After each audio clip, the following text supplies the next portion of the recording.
नमस्कार का अपना पारुल न्यूज चैनल रतनगढ़ की तमाम खबरों के साथ हमसे जुड़े रहने के लिए इस चैनल को सब्सक्राइब जरूर करें। विधानसभा चुनाव को लेकर जिला कलेक्टर मुक्तानंद अग्रवाल व एसपी राममूर्ति जोशी आज क्षेत्र के दौरे पर रहे। उन्होंने क्षेत्र के संवेदनशील बूथों का निरीक्षण किया तथा लोगों से रूबरू होते हुए भयमुक्त मतदान करने का आह्वान किया। दोनों अधिकारियों ने लोहिया बालिका महाविद्यालय में चल रही कर्मचारियों की चुनाव ट्रेनिंग का अवलोकन भी किया तथा आवश्यक दिशा निर्देश भी दिए। अधिकारियों के साथ SDM Sanju Pareek, DYSP Narayan Dancharan, CI Ranidan Ujjwal भी थे। अधिकारी तहसील के गांव जांदवा पहुंचे तथा वहां बूथ का निरीक्षण कर सरपंच सरिता शर्मा से भी बातचीत की। विधानसभा क्षेत्र में मतदाता जागरूकता व मतदाताओं को 100% मतदान के लिए प्रोत्साहित करने के उद्देश्य से चलाए जा रहे सरगम सप्ताह के अंतर्गत कलर थीम येलो व पढ़कर परख कर वोट डालेंगे समझकर संदेश देते हुए वोट मैराथन का आयोजन हुआ। निर्वाचन अधिकारी संजू पारिक के निर्देशन में राजकीय जालान महाविद्यालय में बीडीओ दिनेश चंद्र मिश्रा, स्वीप सह प्रभारी प्रदीप जोशी, श्रवण महिया, नरेंद्र स्वामी, कॉलेज स्वीप प्रभारी वंदना शर्मा के सानिध्य में महाविद्यालय के आइकॉन मोहम्मद ताहिल ने हरी झंडी दिखाकर वोट मैराथन को रवाना किया। वोट मैराथन में जालान कॉलेज व आईटीआई के करीब 350 विद्यार्थियों ने भाग लिया। वोट मैराथन जालान महाविद्यालय से रवाना होकर पीडब्ल्यूडी रेस्ट हाउस पहुंची, जहां स्वीप टीम द्वारा उनका अभिनंदन किया गया। बीडीओ मिश्रा द्वारा सभी को 7 दिसंबर को विधानसभा चुनाव में 100% मतदान की शपथ दिलाई गई तथा मतदान में सहयोग करने की अपील की गई। इस मौके पर रविशंकर व्यास, प्रियंका भामू, मीनू, सुजान सिंह आदि मौजूद रहे। शेखावाटी के करीब 3100 मजदूर पिछले 6 माह से सऊदी अरब की एक कंपनी के कैंप में कैद हैं। वेतन नहीं मिलने के कारण इन लोगों की हालत काफी दयनीय है। वीजा अवधि खत्म हो जाने तथा कंपनी द्वारा आई कार्ड जारी नहीं करने के चलते ये लोग कैंप के बाहर भी नहीं निकल पाते। हालात इतने बदतर हैं कि कुछ श्रमिक पिछले 5-6 दिनों से नहाए नहीं हैं, क्योंकि इनके पास तेल और साबुन तक के पैसे नहीं हैं।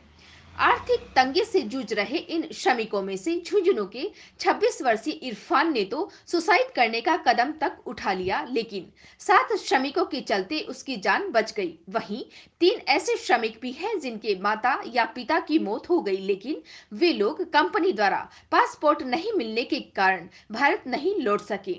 मजदूरों ने ट्वीट के माध्यम से विदेश मंत्री सुषमा स्वराज से स्वदेश बुलाने की गुहार भी लगाई है। चारों ओर से हताश मजदूरों में से नवलगढ़ के रहने वाले सुभाष नायक ने वीडियो कॉन्फ्रेंस के माध्यम से संपर्क साधकर अपनी व्यथा बताई। सुभाष नायक ने बताया कि इस कंपनी में चूरू के 200, झुंझुनू के 1400 और सीकर जिले के करीब 1500 लोगों को मिलाकर शेखावाटी अंचल के 3100 मजदूर बिल्डिंग लाइन का कार्य उक्त कंपनी में करते थे, लेकिन पिछले 6 माह से इन्हें सैलरी नहीं दी जा रही है, जिसके चलते उनके परिजनों की आर्थिक स्थिति काफी दयनीय है। नायक ने बताया कि कई मजदूरों ने 6 माह पहले लिखित में कंपनी को अपने खर्चे पर स्वदेश भेजने का लिख कर दिया था, लेकिन उनकी फरियाद को भी कंपनी के आला अधिकारियों ने अनसुना कर दिया और हालात इतने बिगड़ गए कि इन श्रमिकों के वीजा की अवधि भी समाप्त हो गई। इनके पास हकामा, मेडिकल कार्ड व वीजा नहीं होने के कारण ये लोग कैंप से बाहर भी नहीं निकल पाते। हालांकि कंपनी इन्हें भोजन व रहने की सुविधाएं तो दे रखी है, लेकिन सैलरी नहीं होने के कारण इनकी जेब में रुपया नहीं है और पासपोर्ट नहीं होने की वजह से ये लोग स्वदेश भी नहीं लौट पा रहे हैं। मैं एम्बो सिटी से बोला, सऊदी अरबिया से बोला हूँ। ये कंपनी का नाम है जेडपी कंपनी। हम लोग 7 महीने का सैलरी नहीं मिला है। या जेडपी कंपनी ना हमको सैलरी देती है, ना पासपोर्ट बनवाती है, ना हकामा बनवाती है, ना हम लोग का वीजा लगाती है। जान पूछ कर फंसा के रखी है, ना सैलरी देती है। हम एम्बेसी में भी कंप्लेंट दिया, एम्बेसी वाला भी कुछ नहीं करती है। यहाँ का गारमेंट भी नहीं कुछ करती है, ना यहाँ का लेबर कोड भी कुछ करती है, ना मेडिकल रिपोर्ट हमारे पास है, ना हॉस्पिटल में जाए दवाई कराए हम लोग, वो उसका भी व्यवस्था हमारे पास नहीं है। कम से कम हम लोग बहुत मुसीबत में। मेरा जिला है कुशीनगर, आपको जिला कुशीनगर, तहसील तमकुहीरा, थाना बिशनपुरा रहने वाला मैं, ऊपी कराने वाला हूँ। कम से कम हमारे वीडियो अजीत नाथ बाबा के पास पहुंचाइए। सुषमा स्वराज के पास पहुंचाइए, मोदी जी के पास पहुंचाइए, राम गोविंद राष्ट्रपति के पास पहुंचाइए। कम से कम हम लोग को भारत बुलाया जाए। बहुत संकट में, समस्या में जूझ रहे हैं, क्योंकि हमारे घर में भी प्रोग्राम आ रही है। यहाँ के आदमियों के पास मेडिकल रिपोर्ट भी। बीकानेर अपने पिता की आंखों की जांच करवाकर रतनगढ़ लौट रहे डॉक्टर व उसकी मां की सड़क हादसे में मौत हो गई। वहीं 70 वर्षीय पिता चोटिल हो गए। घटना NH 11 पर जोरावरपुरा फांटा के पास की है। घटना के अनुसार रतनगढ़ अस्पताल में कार्यरत सर्जन संजय स्वामी अपने पिता डॉक्टर गणेशमल स्वामी की आंखों के उपचार के लिए आज सुबह बीकानेर गए थे। बीकानेर से वापस लौटते समय राष्ट्रीय राजमार्ग संख्या 11 पर मोर को बचाते समय कार अनियंत्रित होकर मिट्टी के टीले पर चढ़ गई तथा पेड़ से टकरा गई, जिससे मां गौतमी देवी की मौके पर ही मौत हो गई। वहीं राजकीय अस्पताल लाते समय डॉक्टर स्वामी ने भी बीच रास्ते में दम तोड़ दिया। पिता गणेशमल स्वामी घायल हो गए, जिनका अस्पताल में प्राथमिक उपचार किया गया। घटना की सूचना पर CMHO doctor Manoj Sharma, PMO doctor Rajendra Gaur सहित अस्पताल के तमाम डॉक्टर व नर्सिंग स्टाफ की भीड़ लग गई। घटना की सूचना पर नायब तहसीलदार काशीराम शर्मा, राजलदेसर थाना अधिकारी मलकियत सिंह भी अस्पताल पहुंचे तथा घटना की जानकारी ली गई। डॉक्टर स्वामी के परिवार में गुरुवार को उनके माता पिता ही थे। उनकी पत्नी तथा 2 पुत्र शहर से बाहर थे।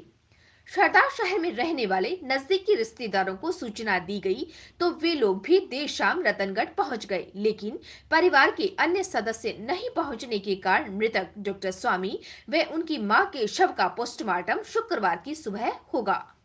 भाजपा प्रत्याशी अभिनेश महर्षि चुनाव प्रचार प्रसार के अंतर्गत शहरी क्षेत्र में नुक्कड़ सभाओं तथा ग्रामीण क्षेत्र में आयोजित जनसभाओं को संबोधित कर रहे हैं। महर्षि का कहीं घोड़ी पर बैठाकर डीजे के साथ जुलूस तो कहीं बड़ी माला पहनाकर व पुष्प वर्षा कर लोगों द्वारा स्वागत किया जा रहा है। बुधवार की रात शास्त्री नगर में आयोजित नुक्कड़ सभा में महर्षि ने कहा कि परिवर्तन की लहर चल रही है और उसमें आप सब लोग शामिल हो, तभी प्रयास सार्थक होगा। मुख्यमंत्री के नए राजस्थान उदय पर बोलते हुए महर्षि ने कहा कि क्षेत्र के चहुमुखी विकास के लिए जनता का आशीर्वाद जरूरी है। सभा को पूर्व पालिका अध्यक्ष श्री भगवान कम्मा, एडवोकेट बजरंग गुर्जर, भाजपा नेता भागीरथ सिंह राठौड़ आदि ने भी संबोधित किया। सभा में महर्षि को मोहल्ले के लोगों द्वारा गुड़ से तोला गया। इस दौरान नंदलाल महर्षि, रामलाल पारिक, रामपाल फोगला, श्रवण सोडा, राम प्रसाद तामड़ायत, नंदकिशोर भार्गव सहित काफी लोग मौजूद थे। वहीं ग्रामीण क्षेत्र में चल रही जनसभाओं में महर्षि के साथ पूर्व प्रधान संतोष तालड़िया, हिम्मत सिंह वालासी, दीनदयाल पारिक, सरपंच दातार सिंह, पवन सिंह राठौड़ सहित काफी लोग थे। नुक्कड़ सभा का संचालन अरविंद इंदौरिया ने किया। कांग्रेस प्रत्याशी भंवरलाल पुजारी ने गुरुवार को बाजारों में जनसंपर्क किया। नामांकन के दौरान पुजारी ने सादगी के साथ निर्वाचन कार्यालय पहुंचकर अपना नामांकन पत्र भरा था और उस दरमियान बाजारों में संपर्क नहीं होने के कारण गुरुवार को जनसंपर्क किया गया। पुजारी द्वारा विधानसभा क्षेत्र के ग्रामीण दौरे कर लोगों से रूबरू भी हुए थे और आज बाजारों में जनसंपर्क कर व्यापारियों से रूबरू हुए। इस दौरान पुजारी ने व्यापारियों से समर्थन और आशीर्वाद देने का आह्वान किया। सराफ गेस्ट हाउस से शुरू हुआ जनसंपर्क बस स्टैंड, उत्तरी पश्चिमी, पूर्वी व दक्षिणी बाजारों में किया गया। करीब 5 घंटे चले जनसंपर्क अभियान में पुजारी व्यक्ति सह व्यापारियों से मिले। इस दौरान PCC सदस्य रमेश चंद्र इंदौरिया, कल्याण सिंह शेखावत, कांग्रेस नेता इंद्रराज खीचड़, नरेश गोदारा, अरविंद चाकलान, भंवरलाल जसेल, बल्लू खां, एडवोकेट भीमाराम मेघवाल, जगदीश माली, शौकत लीलघर, अयूब खां, हरिप्रसाद हरसवाल, मुस्ताक खां सेहला, मामचंद मील, परसराम मेघवाल, हनुमानाराम मेघवाल, डॉक्टर गणपत कालेर, भोजाराम मेघवाल, धन्नाराम मेघवाल सहित सैकड़ों लोग उपस्थित थे। निर्दलीय प्रत्याशी राजकुमार रिडवा ने शीतला मंदिर के पास बुधवार को आयोजित नुक्कड़ सभा में कहा कि बाहर के लोगों से हमें सावधान रहने की आवश्यकता है। उन्होंने कहा कि क्षेत्र के विकास में कहीं कोई कसर नहीं छोड़ी। पार्टी के आदेश को सर्वोपरि मानते हुए हर चुनाव व कार्यक्रमों में सक्रिय भागीदारी निभाई और सकारात्मक परिणाम लेकर आए, लेकिन भाजपा द्वारा उनके साथ की गई धोखाधड़ी को वे और क्षेत्र की जनता कभी बर्दाश्त नहीं करेगी। पालिका अध्यक्ष लीटू कल्पनाकांत ने कहा कि रिडवा के प्रयास से क्षेत्र में अनेकों विकास के कार्य करवाए गए हैं और आप सबका सहयोग व आशीर्वाद रहा तो यह क्रम लगातार जारी रहेगा। जनसभा को भवानी शंकर महर्षि हनीफ खत्री ने भी संबोधित किया। इस दौरान फजलुद्दीन छिपा, बालूराम सीमार, ओम प्रकाश सारस्वत, सुरेश मुरारका, सत्यनारायण भुराडरा, इंद्रचंद पारिक, रामेश्वर लाल घोडेला, मनकोरी देवी, ओम प्रकाश सीमार मंचस्थ अतिथि थे। इस दौरान वार्ड वासियों ने मंत्री डिणवा को फल व गुड़ से भी तोला। नुक्कड़ सभा में सैकड़ों की संख्या में लोग उपस्थित थे। भाजपा के राष्ट्रीय महासचिव वी सतीश गुरुवार की शाम निजी प्लेन से पड़िहारा आए। पार्टी के जनरल सेक्रेटरी ने रतनगढ़ में चुरू व झुंझुनू जिले के विधानसभा प्रभारियों की बैठक ली तथा आवश्यक दिशा निर्देश दिए। वी सतीश का पड़िहारा हवाई पट्टी पर पूर्व सरपंच जगजीत सिंह राठौड़ ने स्वागत किया। इस मौके पर डॉक्टर क्षितिज महर्षि, अश्विनी सिंह, राजेंद्र हर्षवाल, श्रीचंद शर्मा, बाबूलाल शर्मा, हरिप्रसाद स्वामी सहित काफी लोग मौजूद थे। सूरतगढ़ से आए जनरल सेक्रेटरी कार्यकर्ताओं की बैठक लेने के बाद जयपुर के लिए रवाना हो गए। वीर एकलव्य नायक युवा विकास समिति की बैठक आज अग्रसेन भवन में हुई। बैठक में समाज की एकजुटता व उत्थान पर चर्चा की गई। समिति के अध्यक्ष रक्षपाल नायक ने युवाओं से आह्वान किया कि वे नशे का त्याग कर शिक्षा के क्षेत्र में आगे बढ़े। संरक्षक भागीरथ नायक द्वारा समाज के लोगों को मतदान का महत्व समझाते हुए 100% मतदान करने का आह्वान किया गया। इस दौरान विधानसभा चुनाव में समाज के एक भी व्यक्ति को दोनों ही प्रमुख पार्टियों ने प्रदेश से कहीं से भी टिकट नहीं देने पर रोष प्रकट किया। इस मौके पर रिछपाल हंसासर, श्यामलाल नायक सहित समाज के सैकड़ों लोग मौजूद थे। आपका अपना पारुल न्यूज चैनल रतनगढ़ की तमाम खबरों के साथ हमसे जुड़े रहने के लिए इस चैनल को सब्सक्राइब जरूर करें। आपके पास भी है कोई खबर तो हमें भेजें जरूर, हम पहुंचाएंगे उसे आम जन तक। नमस्कार।